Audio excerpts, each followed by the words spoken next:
Welcome to Buried Secrets, a podcast about the paranormal, the occult, and weird and forgotten history. I'm Chris. Last episode, I kicked off a series about Fordham University, a Jesuit school in the Bronx that I happened to attend that is famously haunted and has a lot of just really weird stories attached to it. In this episode, I'm going to talk about some of the most famous ghost stories that happened in Queen's Court, a dorm on Fordham's campus. So that includes probably the most famous story, the story of a potentially ghostly exorcist. And I'll also talk about my own experiences there as well. It's really just one odd thing that happened to me while I was living in Queen's Court. But I'll mention that at the end. I mentioned this in the last episode, but if you don't want to listen to this in order, I think you'll be fine. I think you can just skip around to whatever episodes are the most interesting to you.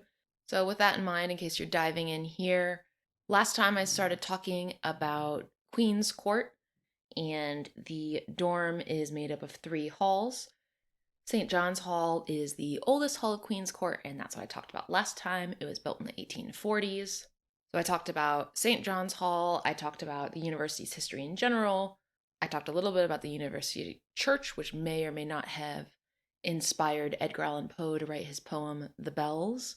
And I talked about a couple ghost stories, but I want to dive much more into the ghost stories of Queen's Court this time. So first, there's one tidbit of history from St. John's Hall that I didn't get to last time, so I wanted to share in this episode. So Fordham University famously has a cemetery on campus dating from the 19th and early 20th centuries, and I'm going to talk about that in depth in another episode. However, what most people don't know, and what I think I had read once but totally forgotten until I was doing this research again, is that there's another known burial ground at Fordham's campus. While doing the research for this series, I stumbled across the story of this burial ground in a 2019 book called The Big Book of New York Ghost Stories by Sherry Farnsworth, and I wanted to read a bit from that. During construction of St. John's Hall, a private burial ground was discovered on farmland that had belonged to the Corsa family and is now occupied by the university. Andrew Corsa, for whom Corsa Avenue was named, was the same age as freshman and sophomore university students when he volunteered to guide George Washington, the Comte de Rochambeau, and the Allied U.S.-France Army of 5,000 troops to survey British defenses around Manhattan just prior to the Grand Reconnaissance on July 21st, 1781. The circular garden behind St. John's Hall marks the Corsa family's burial grounds.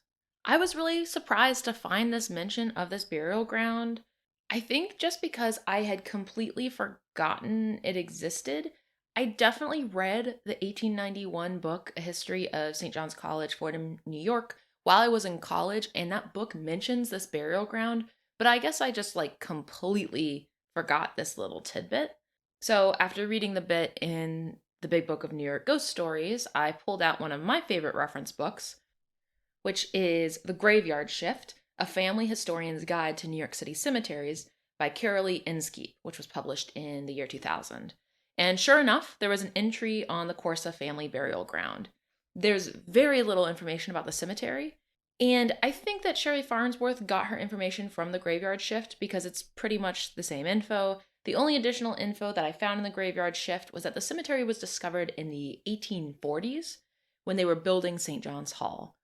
We know that the burial ground was used prior to the 1840s, but that's it. We don't know exactly when it started being used. We don't know exactly when it was no longer used. And I tried to find more information about the Corsa family, but I didn't see a ton on Ancestry.com. I did find Andrew Corsa's information on Wikitree.com. He died in 1852, so he would not have been buried in the family burial ground. He was buried at St. John's Cemetery in Yonkers, but his parents may have been buried at the family burial ground, as well as his grandfather and other family members from the generations before him.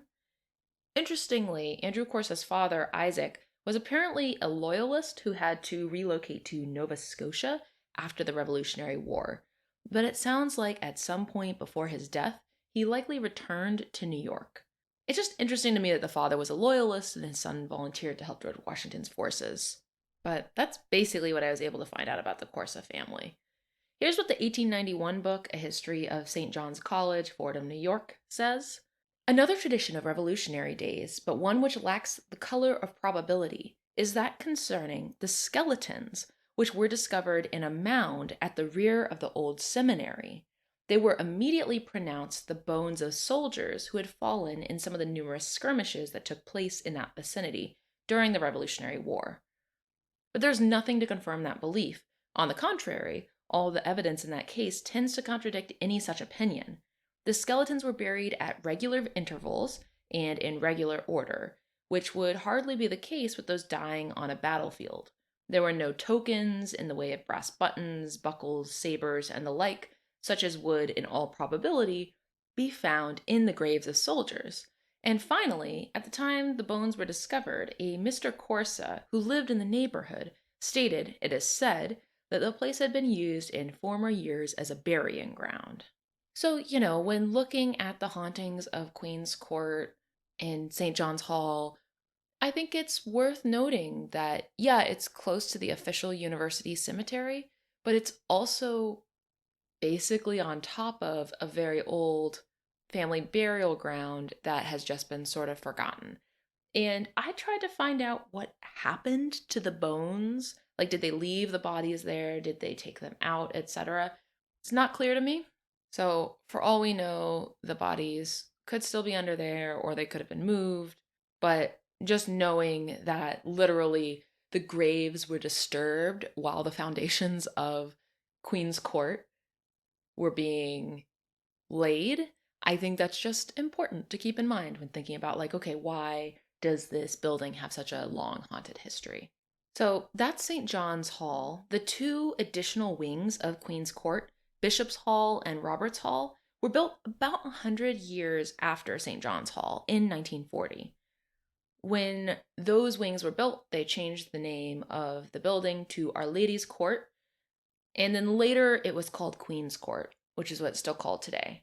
According to the book Fordham, A History of the Jesuit University of New York, 1841 to 2003, which was written by Thomas J. Shelley in 2016, there's an interesting story about how the university got the funding for Bishop's and Roberts Halls that I just have to share, even though I don't really think it has anything to do with the paranormal. It's just a weird, funny story. So at the time, the university president was a Jesuit named Robert Gannon. And there are lots of stories in this book about how Gannon was apparently a charmer. He really was a smooth talker and people liked him, etc. So he was at this dinner party, I believe in Manhattan, and he really charmed this rich lady who was hosting the party. And the story goes, as he was leaving, she gave him a check for $160,000. And then later she gave him another $50,000. For reference, $210,000 in 1940 was the equivalent of $4.1 million today. So he got $4 million for being very charming, which I don't know if that's a euphemism. I mean, like, he was a priest, but it's just very strange to me for someone to give someone that much money. And I guess, she gave him this money to build this new building or, extra wings onto this building on Fordham's campus. It's just very weird. And, like, I don't know, maybe rich people were just in the habit of giving random priests large sums of money. I don't know. But, Gannon, really charming man. Wish I had more info there. I've always wondered why Queen's Court was called Queen's Court. And now that I know this story, first off, I'm sure it's a reference to Mary, the Virgin Mary. But last time I talked about how Archbishop John Hughes, who founded Fordham, named Fordham after him. It was called St. John's College originally. And then he named the seminary St. Joseph's because his name was John Joseph Hughes. So it's not lost on me that a lady gave a bunch of money to build this building, and then it was called Our Lady's Court, and that she gave that money to Robert Gannon, and one of the halls was called St. Robert's Hall. And last time I talked about how it's named after St. Robert Bellarmine, but that's also Gannon's first name. So, naming conventions aside, the other notable thing about the construction of the additional two wings of Queen's Court that I want to mention is that they were apparently built from stones from what this book called the Old Lenox Library.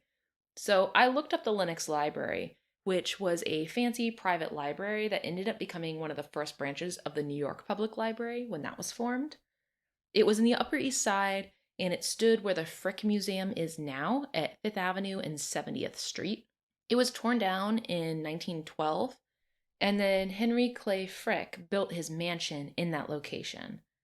So that leads me to so many logistical questions about how the stone ended up being used at Fordham, but the internet has been no help at answering my many questions. But I guess the stone must have been sitting somewhere after the Lenox Library was disassembled decades before. And who knows, like maybe the rich lady was able to like hook them up with the stones from this other rich person's former library. But it's interesting because the stone ended up being a perfect match for the stone that was used in the construction of St. John's Hall. So I don't know. It's nice they were able to repurpose that stone. So that's the kind of odd story behind the expansion of Queen's Court. Let's get to the ghosts. I know everybody's waiting for the ghost stories, right? So a 2017 article in The Observer, which is the newspaper of Fordham's Manhattan campus, Lincoln Center, has some great firsthand accounts of Fordham ghosts. And I just want to pause to applaud this writer, Zoe Sinkhaus. I hope I'm saying that right. Sorry if I'm not. For doing actual reporting and interviewing people with ghostly experiences instead of doing like what I right now and everyone else on the internet does, which is just regurgitating stories printed elsewhere. But she was able to actually track down some people who had had unusual occurrences on Fordham's campus. So the article recounts a story from John Ancona, who was in the class of 89, and he lived in St. John's Hall in Queen's Court. This story is from the late 80s, and Ancona's friend, Paul Kudahar, was at his desk doing homework. I'll just read from Ancona's account. His desk was against the wall, but he could look out to the left from his window and see the courtyard.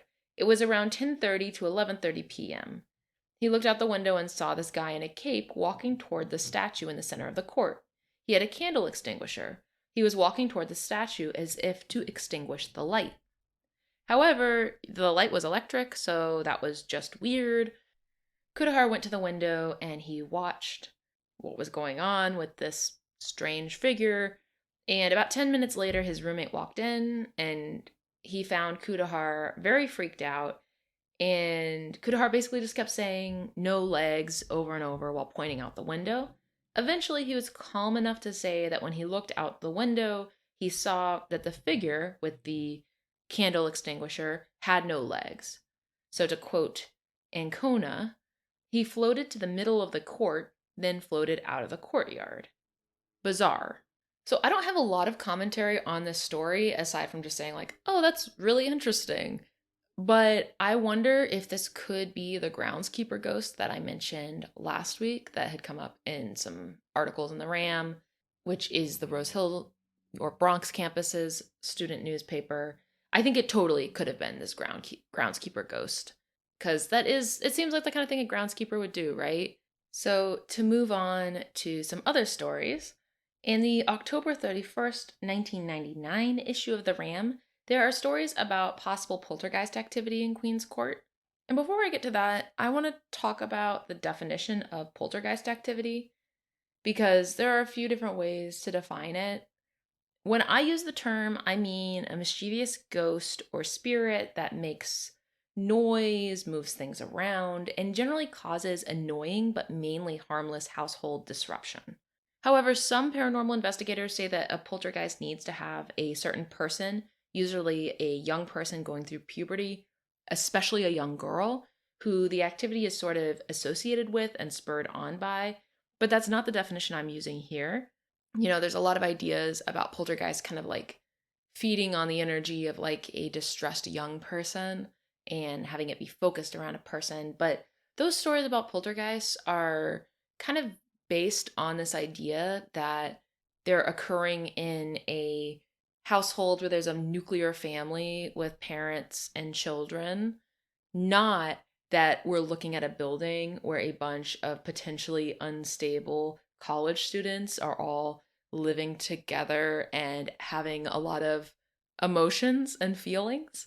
So I'm not even necessarily saying that I think poltergeist activity isn't necessarily caused by like young people with strong emotions. Like, what do I know about that? It seems possible, but I think that somewhere like a college campus it just feels like the perfect place for any kind of entity that feeds off of like the strong emotions of young people. It just seems like a place where an entity like that would thrive. Even though there's not the puberty aspect, it is like a liminal time in a lot of people's lives where they're kind of getting used to trying to be an adult and doing a lot of foolish things, perhaps, and yeah, just having a lot of feelings about things. So, with that definition out of the way, let's get to this article. So, the article is called Boo, Are You Frightened Yet? You Should Be. And it describes a student named Andy Sworry, class of 99, who was going to bed. And before going to bed, he looked over at a Beatles album cover that was hanging on his wall. And when he woke up in the morning, the album cover was gone. He and his roommate ascertained that no one could have entered their room because the door was still locked. They looked all over the room, they couldn't find it, and then they just gave up. But Sworry was puzzled, so when he heard a story about someone else's experience in Queen's Court of a picture flying across the room, he kept looking for the album. And 3 weeks later, he found it behind a dresser on the adjacent wall. And that was somewhere where he was sure it couldn't have fallen on its own, just in terms of where it was hanging and the angle and how the room was arranged. So he told the Ram, I was so scared that I had trouble sleeping for 3 weeks. And sure that this was the work of a ghost, he started asking around for more stories of hauntings in the building. He collected a number of stories and he presented the 3 most credible ones to the other residents in the building. So here I have to pause real quick and explain a bit of stuff about Queen's Court. And I'm going to be honest, I feel like kind of embarrassed explaining this because I lived in this dorm, and as a adult, this feels really pretentious. But I get this sense that Fordham, particularly in things like the Queen's Court dorm, which was sort of like a special residential community, I think they were trying to replicate something that like maybe like Oxford or Cambridge, Oxbridge in general, or like Ivy League universities maybe did. Like they were always having kind of emphasizing like, oh, we have these special traditions. It's fun. It makes us special, whatever. And so they had this thing called Night Court, and that's night spelled with a K at the beginning, like Knight. And basically, as a resident, you had to attend. Now I can't remember. I think it happened 4 times a week, Monday through Thursdays at like in the evening. I don't know, maybe at like 9 or 10 in the evening. And a resident each evening would present about like something they were interested in, or like if they had a special talent, like if they could play an instrument or something, they would do that. I don't mean to offend anyone who is really into that or who lives in Queen's Court now and really likes that, but I feel like totally mortified talking about it. But there were a decent number of people who lived in Queen's Court, and I never had to do a night court presentation, which I was relieved by. But there's like this big like study lounge in the first floor of Bishop's Hall, and it's this beautiful study lounge with wood paneled walls and a huge fireplace and these beautiful windows looking out onto the courtyard, and it looks like something from Hogwarts, and it's a silent study hall all the time except for during night court 4 nights a week. So anyway, Sworry presented his findings about the ghosts at night court, which honestly I think is a great use of that time. And I don't think presenting about ghosts is the embarrassing part of that story. I don't know. I think I just feel really embarrassed by the pretension in a lot of the traditions that Queen's Court had. It just seems a little silly in retrospect. Though, again, no offense to anyone if they liked that, if you went to Fordham. So anyway, the 3 events that Sori told at his night court all happened on the 2nd floor of Roberts Hall. And for reference, I lived on Roberts 3rd, so the 3rd floor of Roberts Hall. And kind of after I've done the research that I've done, it sort of seems like I'm seeing more activity tied to Roberts Hall. Don't know why that is, but my experience also happened in Roberts Hall. So Sori tells the story of how a student named Allison Murphy was blow drying her hair and she thought she heard the phone ring. This is really showing its age, right? Like this is a story from the 90s. She turned off the blow dryer and she looked at the phone, which was where it always was on her roommate's fridge. She kept blow drying her hair and the phone didn't ring again. And then she looked up when her roommate Karen Rogers came in from the bathroom. And Murphy saw that the phone was no longer on the fridge, it was on her desk. She asked her roommate if she'd moved the phone, but she hadn't. They were both freaked out by that. The article doesn't say whether the phone was still plugged in, because, obviously this was a landline phone. And it also doesn't say how close the fridge and desk were, which were my 2 questions when reading that. However, one, I think if the phone had come unplugged, they would have mentioned that, because that would have been pretty weird to have an unplugged landline in your room.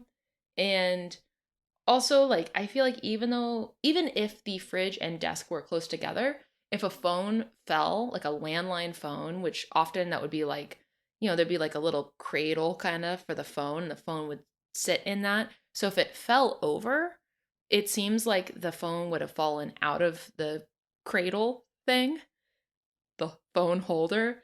I should know what they're called. I remember landline phones very well. But the phone would have fallen out if it had fallen onto the fridge on its own. And I think the article would have mentioned that the phone had fallen out of its cradle. So it seems sort of like, something picked it up and moved it, even though neither she nor her roommate did. So then there was another story about their neighbor, someone named Vicky Vellino, which is a great name, who had an experience a few days after moving into the dorm. She was talking to her roommate, who was cutting pictures out of magazines using a pair of scissors. This also feels so 90s to me. I love it. The roommate put down the scissors for a moment, and then when she went to pick them up, they were gone. They looked around for the scissors for 15 minutes, and they even took the sheets out of the bed, because, she'd been sitting in bed, and she couldn't find them. Then they looked at the desk, and the scissors were sitting there on the desk on a neat stack of papers. But weirdly, the desk had been cluttered before, and it had been, just covered with messy papers. So, 1, the scissors were moved to somewhere where they hadn't put them, and 2, somehow the desk made itself tidy when it had been messy. So they were really freaked out. So they knocked on their neighbor's door at 1 a.m. It is unclear if the neighbors were Allison Murphy and Karen Rogers or not, but I assume not, since it doesn't say that they were. One of the girls called her mom, which I assume also occurred at 1 a.m. This poor mom. And her mom told her that as long as they had faith in Christ, the spirit couldn't harm them. So I think that kind of calmed them down a little bit. Later on, though, Vellino was skeptical, and she said, maybe we can do things unconsciously and then we try to attribute them to outside causes, which I totally agree with her. But I also think it's weird to think that you can unconsciously clean your desk and then unconsciously, without getting up out of bed, put the scissors on the desk. To me, that I just don't quite get it. It doesn't quite add up for me, but point taken. I think it's very easy to attribute paranormal causes to things that just aren't paranormal.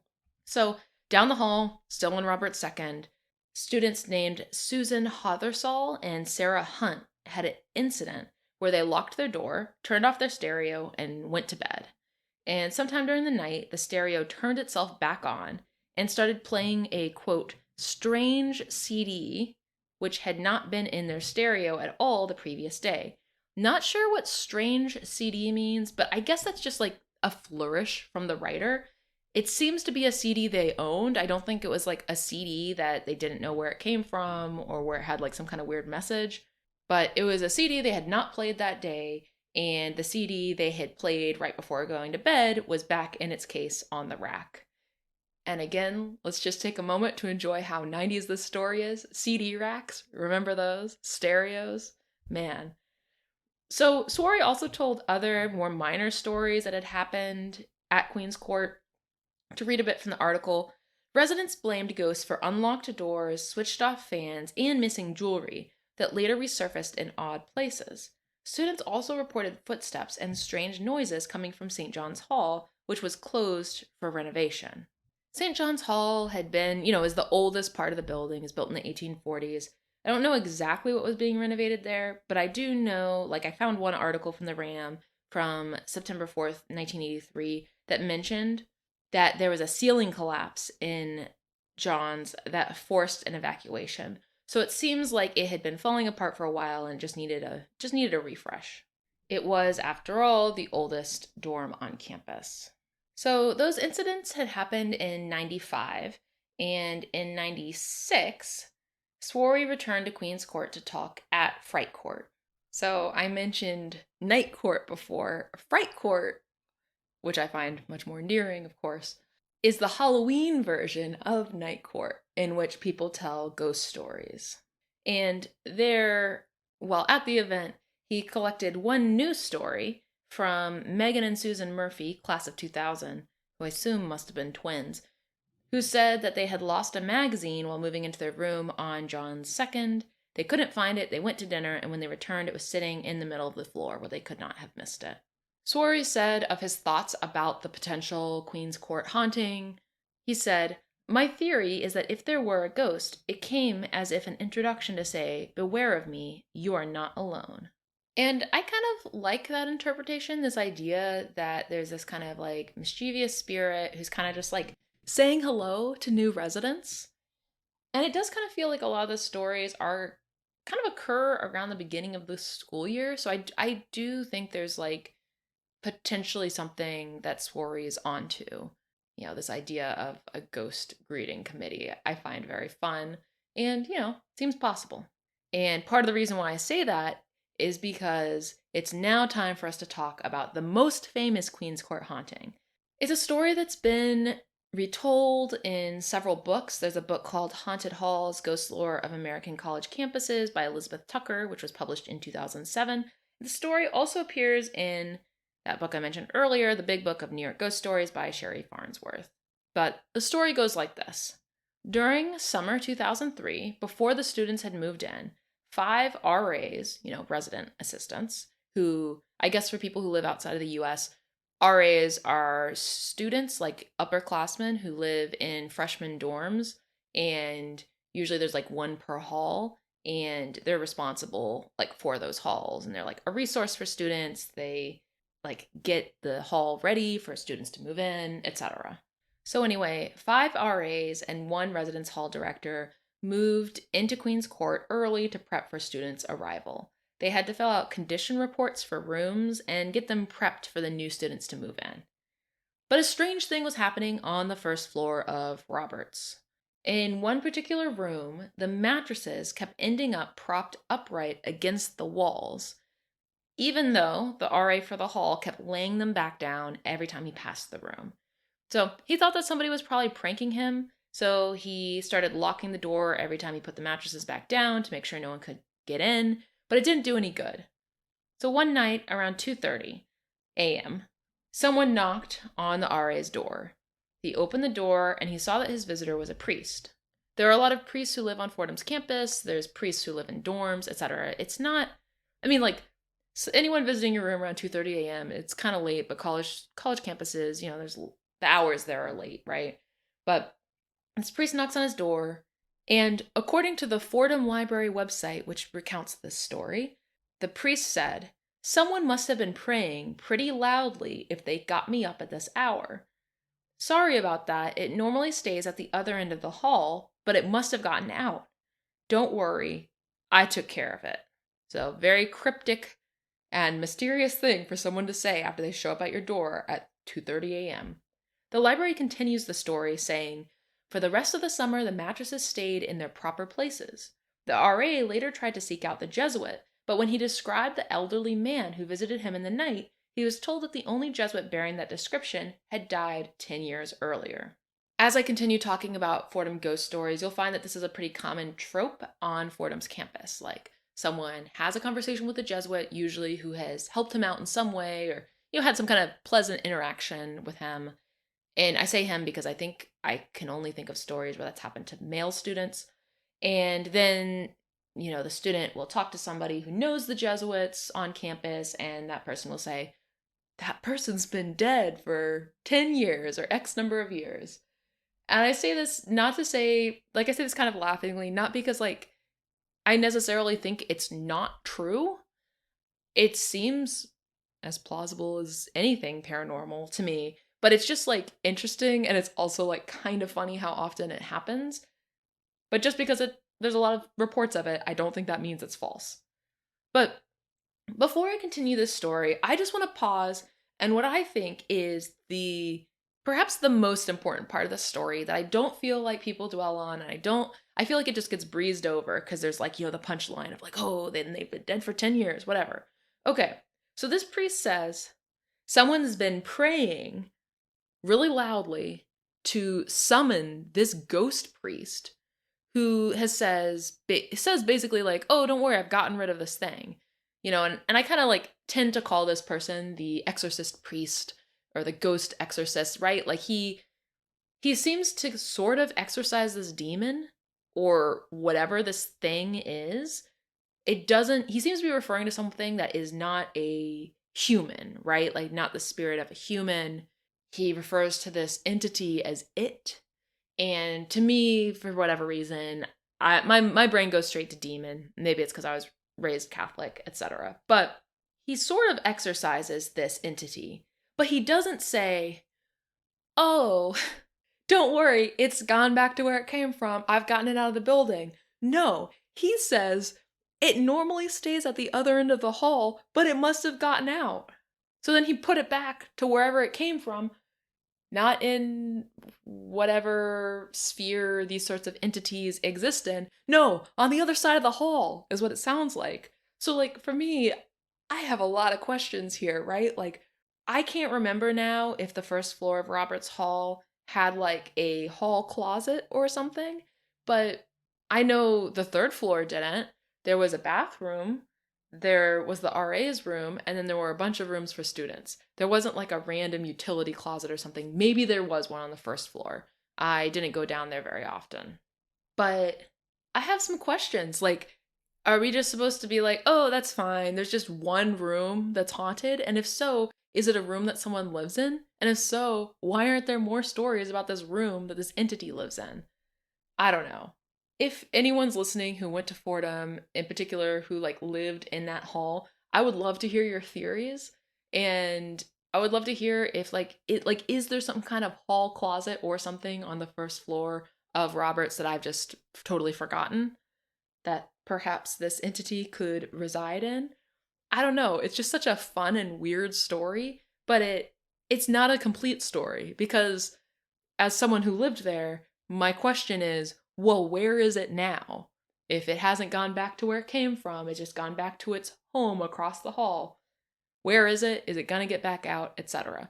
And also in the story, I kind of wonder, like, who was praying. Like, I guess every time I heard it, I kind of got the implication that maybe the RA had been praying, but also I'm like, well, was somebody else praying? Like, was someone else on campus, perhaps a living person, aware of this entity, aware that there was some sort of ghost exorcist or ghost Jesuit who could constrain this entity, and they heard about it from the RA, and they're like, okay, gotta say my prayers to summon the ghost exorcist so they can get rid of the demon or whatever, this entity.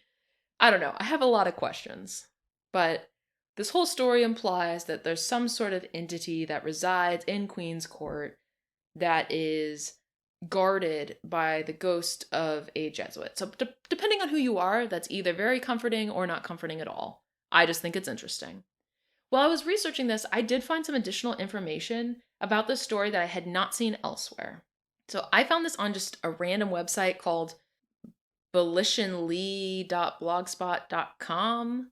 Don't totally understand what the website is, don't totally know where this information came from, but it has my favorite thing when looking at this sort of story, which is specific details. And I will always give a story with specific details more weight than something without it, or something that seems to kind of rely on like popular urban legend tropes, etc. So this claims to be an update or correction as of 2004. So I just want to read this account. There's more to the events that happened.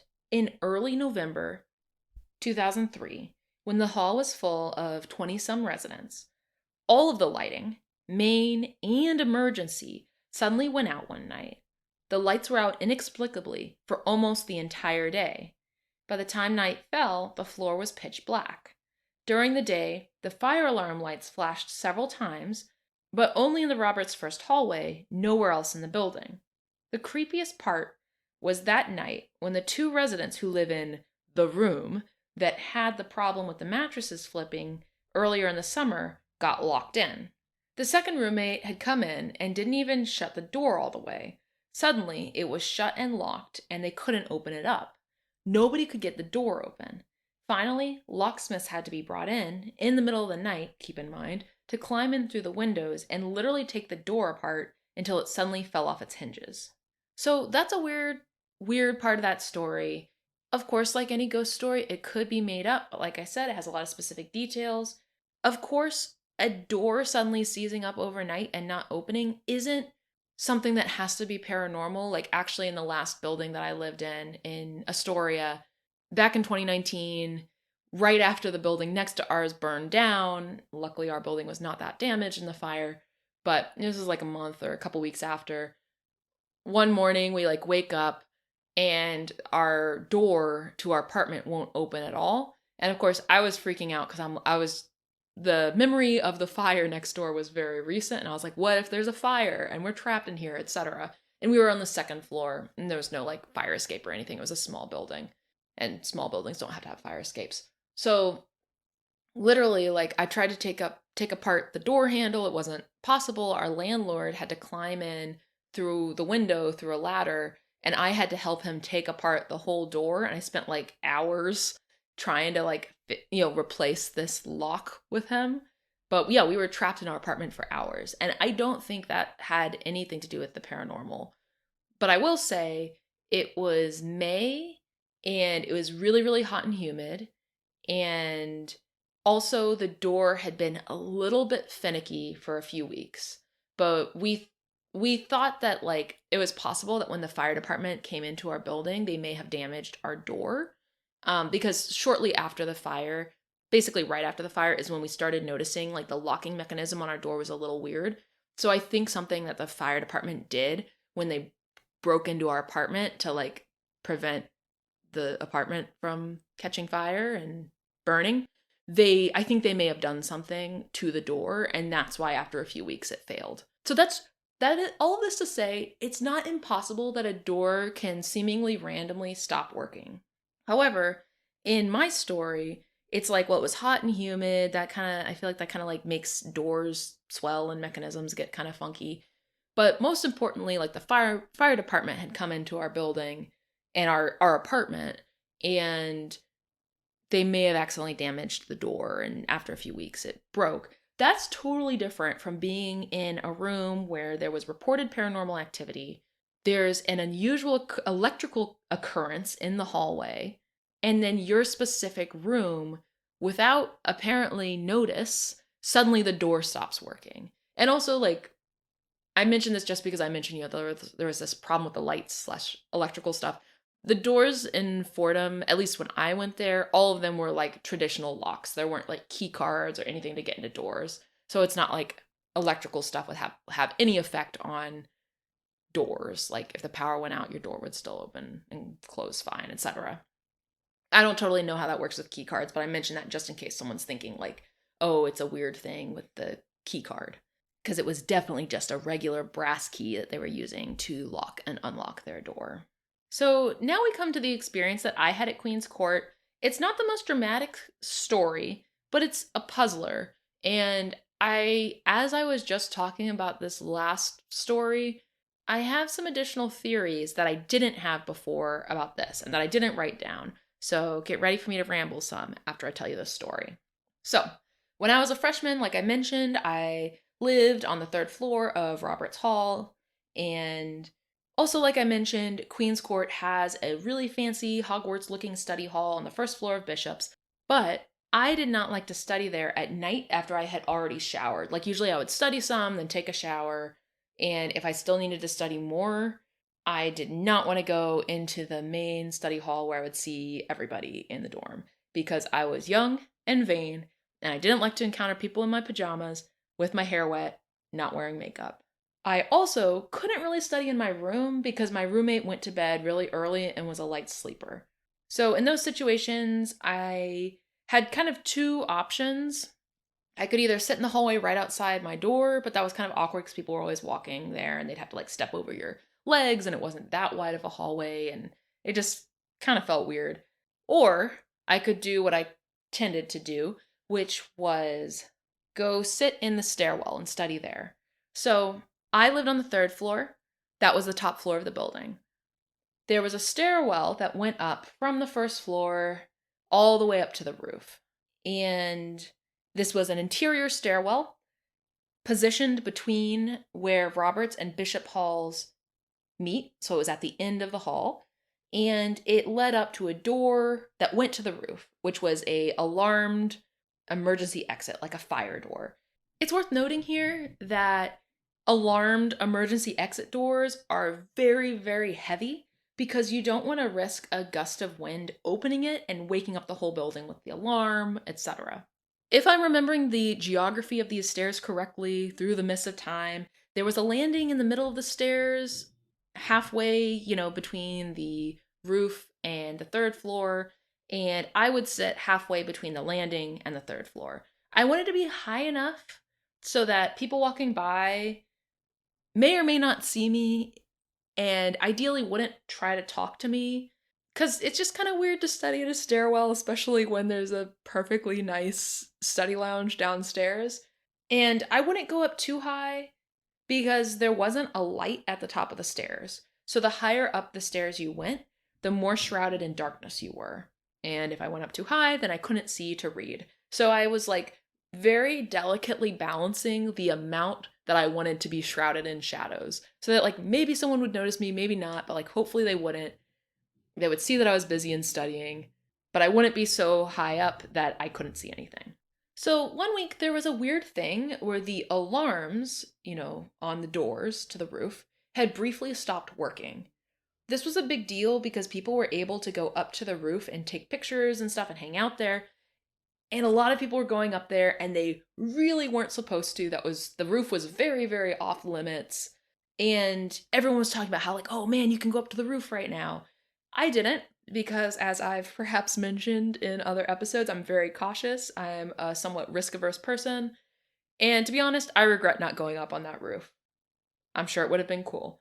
But Fordham University is an extremely strict environment, especially when it comes to the dorms. So like I wasn't wrong to kind of be like, oh, I don't know if it's worth the risk. And I remember the administration was not happy that people were going up to the roof. So they fixed those alarms really fast. I don't remember how long it took them, but maybe like a couple of days. I wish I had written down the entire timeline of all of this, but of course I was like a silly freshman student and I was interested in the paranormal, but that was not my main concern. So on the day that this experience happened, someone had tried going back up onto the roof and they had set off the alarms. So it was confirmed that the roof was once again off limits. I remember being super bummed about that because I had just about almost got up the courage to go up there. So that evening, I was sitting on the stairs studying, feeling kind of bummed about how I hadn't gone up on the roof, but whatever. And above me, I suddenly hear the door slam, really loud, really hard. Like I mentioned, it was a heavy alarmed door. I couldn't see the door from where I was sitting because as I mentioned, there was like a landing and the stairs kind of like doubled back on themselves as they went up. And so I set down my book, I went up the rest of the stairs, past the landing. I saw that the door was very firmly closed. I just kind of shrugged and was like, whatever, went back down. But then, after a couple minutes, I heard it slam again. I went back up, I checked it, and of course it was closed and no one was there. I also didn't hear anyone up on the roof, like walking around or talking or anything. And even if there was someone on the roof, there was no reason for them to open and shut the door unless they were going in or out, because it risked setting off the alarm. And no one could have gone in and out via that stairwell without passing by me. There was, I believe, maybe like one other stairwell with roof access on the other side of the building. So someone could have gone out using that. But again, if they were going in and out using that stairwell, which I think was alarmed, as far as everybody knew, that was alarmed. So they shouldn't have been going in and out of there anyway. But if they had, there's no reason for them to like open and then slam the door above me. Like, why risk alerting a building that you're up there after you've been told in no uncertain terms that you're not supposed to go up there, etc.? And also, I knew the doors had been alarmed again and somebody had just checked that day. So how could the door even open without setting off the alarm? Also, like one thing that's worth noting is I sat on those stairs and studied pretty frequently. So if it was the case that there was something that the wind could catch that sounded like a door slamming, I think I would have heard it before or after. But this was the only experience that I had with the door opening and shutting. And while I don't remember the weather that at that time, I think it was early on in the school year, like in the first semester freshman year in the fall before it had gotten too cold.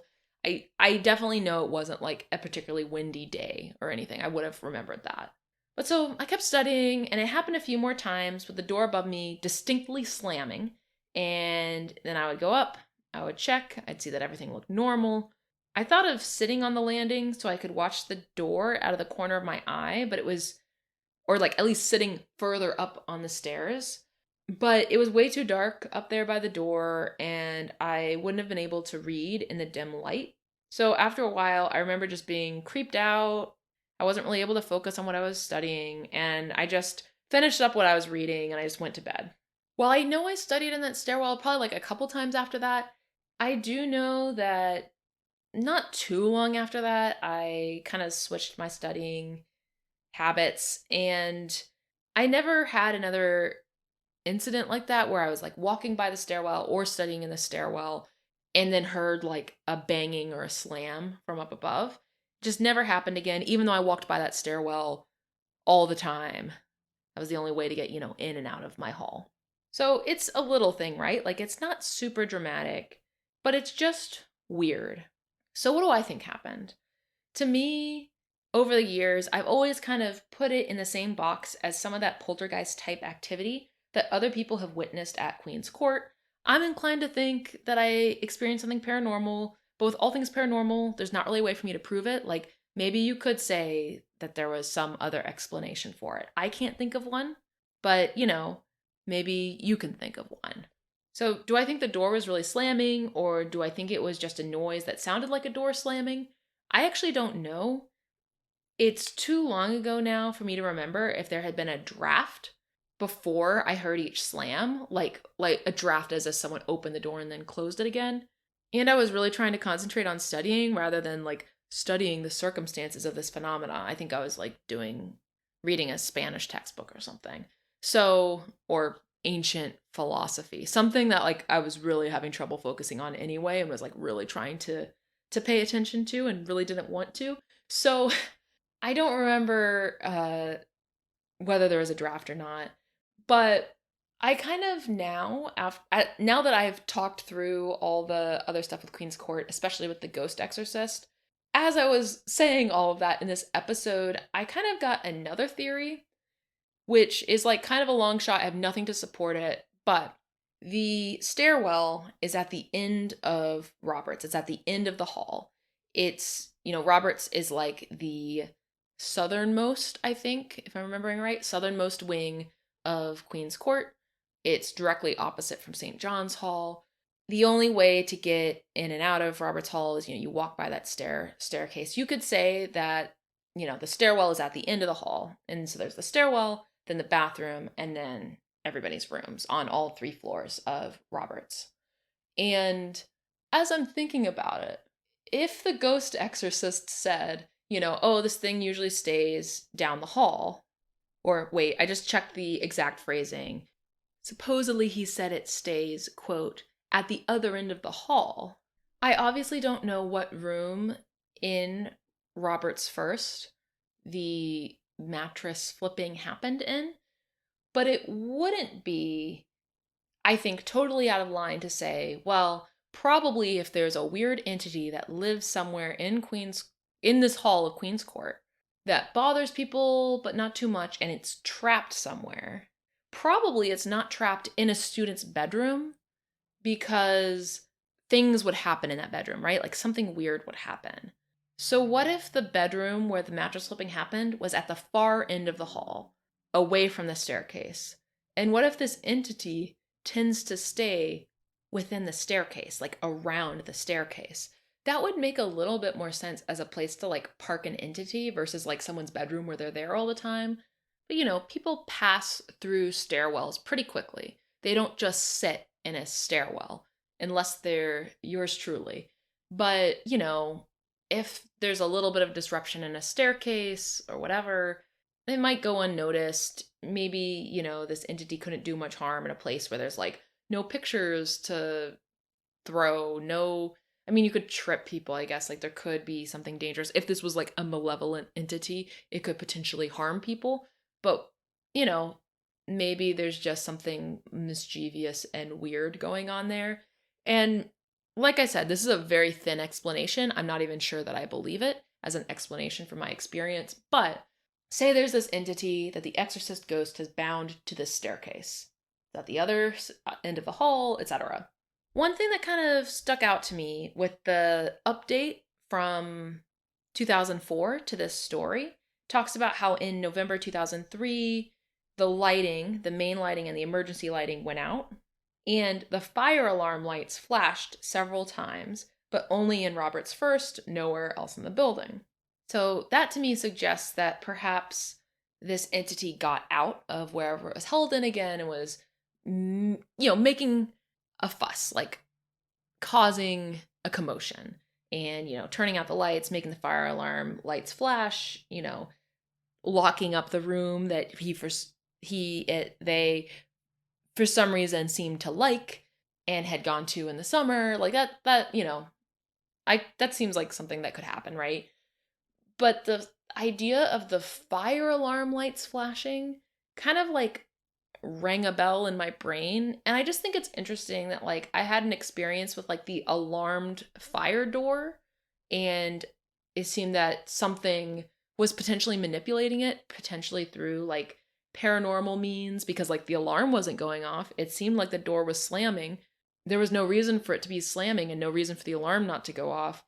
There's only so many pieces of electronics you can like mess around with in the like infrastructure of a building like that. At least when I lived there was no HVAC system really. There was just like, there was radiator heat, there was no AC.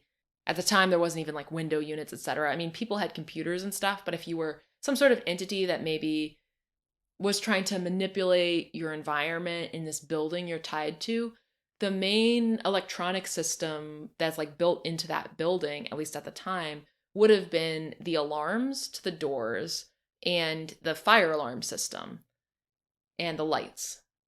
So am I saying that like I had an encounter with this like potentially malevolent entity that the ghost exorcist claimed to have banished to a place down the hallway from Robert's? Like, no, not really, but also maybe, possibly. There's just like enough threads that you can sort of almost weave something that's like, it doesn't give you any answers. Like most things in the paranormal, it doesn't really like give a satisfying story or like a satisfying arc. But like, I had never really thought about these potential parallels or connections when I was a student. And I think I maybe hadn't realized that the mattress slipping encounter had happened on Robert's first. I think for some reason I had thought it had happened in John's. I think I just like assumed that because it was older. So I don't know. This just gives me like an additional lens through which to see this potentially paranormal experience that I had. But I'm curious what people think. Like, am I kind of weaving something out of thin air and just like looking for connections and trying to come up with a narrative that makes some sort of sense or that like tries to unify or connect some of the ghost stories? Or does it seem like I may be onto something? Is there like a detail that I'm missing that might make this make more sense, etc.? I'd love to know what you think. And you can email me at buriedsecretspodcast@gmail.com if you have any thoughts, feelings, etc. But that's everything that I wanted to talk about this time.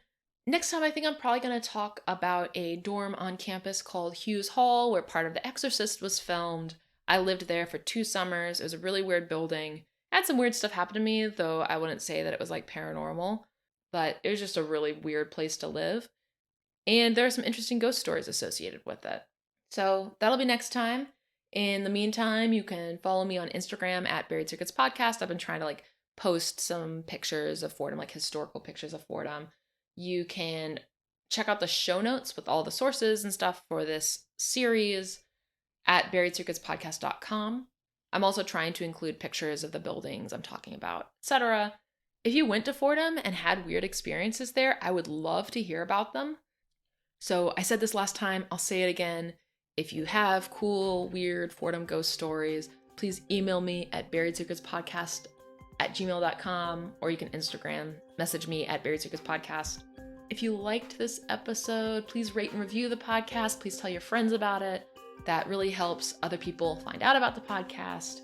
And thanks so much for listening.